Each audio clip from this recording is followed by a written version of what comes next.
What is going on, guys? T.Sports 15 here. Today we are back for episode number 9 of the Minnesota Twins franchise here in MLB 14 the show. So you can see, after the season we did miss the playoffs, 10 games out of the wild card and I believe 10 games out of the division. But you can check out the MVP and all the awards and everything. MVP for the AL was once again Miguel Cabrera, Cy Young, Justin Verlander for I think second or third time in his career. Cabrera won the batting title 3 straight years as well. Delivery man of the year was Fernando Rodney. Taijuan Walker won the Rookie of the Year. Marcus Stroman and Byron Buxton, the 2 runners up. And then we got Miguel Cabrera as the Hank Aaron. And then for the NL, we got Goldschmidt for MVP, Heron for Cy Young, and then Buster Posey for batting title for the second time in 3 years, my bad.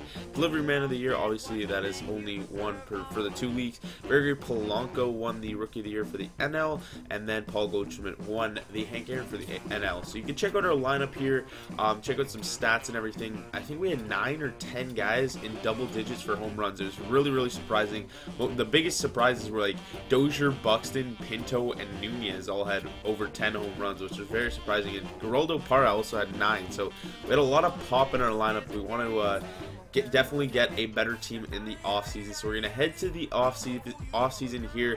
The Braves won the World Series against the Indians. Sorry right there. But a very surprising World Series. I'd be really surprised to see the Indians in the World Series. Braves not as much, but still be pretty surprising to see them in the World Series. But you can see the pitching coach, Rick Anderson, decided to retire. So we're going to need to pick up a new pitching coach. And I believe our first base coach contract did run out as well. So we're heading to the offseason without 2 of our coaches. Gardenhire is back for I think another 2 seasons, and if we do go that far and his contract expires, we're definitely going to be bringing him back. So we pretty much re-signed every single person on the team, except for Casey Fiend, Kevin Correa, Mickey Story, Jason Kubel, Jared Jurgens, and Pedro Florimon, and some of the prospects in the minors that were deep potential that we really didn't need. We didn't sign those guys. So those are pretty much the only main non-signs. Addison Reed and Jared Burton, the 2 setup men for our team. Originally we didn't sign them, so you're going to see them in the free agency pile once we go to free agency, but you're not going to, we do end up signing them again, re-signing them back, so there's no worries about that. The retirements, I wrote down a few notables. Jeter, obviously. Ichiro, obviously. But Alex Hansen, the top prospect for the Pittsburgh Pirates. Well, he's probably top 3 prospects. I don't know. But he's A potential, everything. And his career is done because he dislocated his ankle. So you can see the free agency pile. I went through every single position. You can see Addison Reed and Jared Burton are the top 2. But we do end up re-signing them both. They wanted quite a bit of money. But later on, they actually brought their price down a little bit, which was nice to see. So we brought them both back, definitely. But in free agency, we really didn't go too hard. You can see we have $33 million in cap. There's nobody really franchise changing in the free agency. There's a couple guys that I went for that didn't sign with us, but here at the start, you can see here in just a second, Aramis Ramirez, that would be a nice pickup, but the main free agency that we did sign was Elvis Andrus, 88 overall, 26 years old, from the Texas Rangers. We're going to sign him for a $20 million deal. That'll be coming up in here in just a second, so that's a huge signing. Definitely fills a huge hole there because we pretty much had a platoon situation there with Danny Santana and stuff. But Elvis Andrus, we're gonna sign him to a 4-year, $80 million contract with no option. So a huge deal for us. I don't know if we're gonna have enough cap room down the line to hold it, so we might have to trade him away in the near future.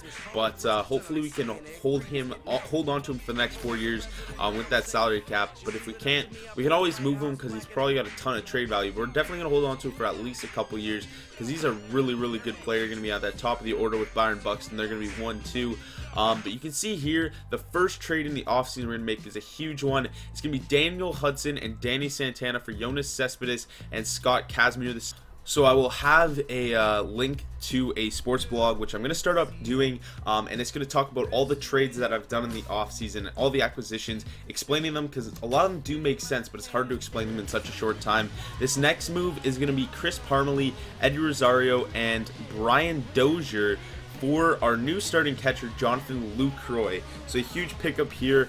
He was an all-star this season, I'm pretty sure, for the Milwaukee Brewers, and he's a great addition to the team, and that will move Pinto into that backup role, and that'll give us one too many catchers that are MLB ready. So we're going to end up trading Kurt Suzuki here for Aaron Crow and Miguel Almonte. Miguel Almonte is just a B potential pitcher. And we're going to pick up Aaron Crow to add to that bullpen. So a couple huge additions there, and we are going to move on. Those are the 3 trades that we're going to do. They make a lot of sense once you get them explained to you, because there's a few different situations that really made it make sense to make those trades. So we do go on to sign a few more free agents. We ended up signing Ricky Weeks, Eric Sogard, his B potential guys, Silverero and Martison, Sariaco, Nate Fryman, Quentin Berry, and Anthony Ghost. I think we signed a couple more like Munenori Kawasaki and stuff. Just a bunch of depth, and we're going to have a lot of depth in our organization in case guys go down with injuries. But here in the Rule 5 draft, we ended up picking 2 guys up. 2 guys to help with our bullpen, the 2 guys that I just highlighted right there. The first one is going to be Dominique Leone, who is in the bullpen for the Seattle Mariners this season. He's having a great season. He throws extremely hard. You can see that 99 velocity. He's 76 overall, 23 years old, and he's got that B potential. So he's definitely a nice addition to the team, and he'll definitely be in that bullpen for years to come. But Eddie Rosario, the guy that we just traded away, he actually got picked up in the Rule 5 draft by the Cincinnati Reds. So I'm not exactly sure. Well, sorry, we traded him to the Brewers, and the Brewers, I guess, they just didn't add him to the 40-man. I guess they didn't have room. But the second addition is going to be Kevin Quackenbush, who is on the San Diego Padres this season. He's got B potential. He's 72 overall. He's not as good as Dominique Leone, but he can definitely fit into that bullpen. In real life, he's having a great season with the San Diego Padres. So a couple nice additions there in the Rule 5 draft. So you can see a couple of the new additions via free agents with all the guys that I listed off earlier.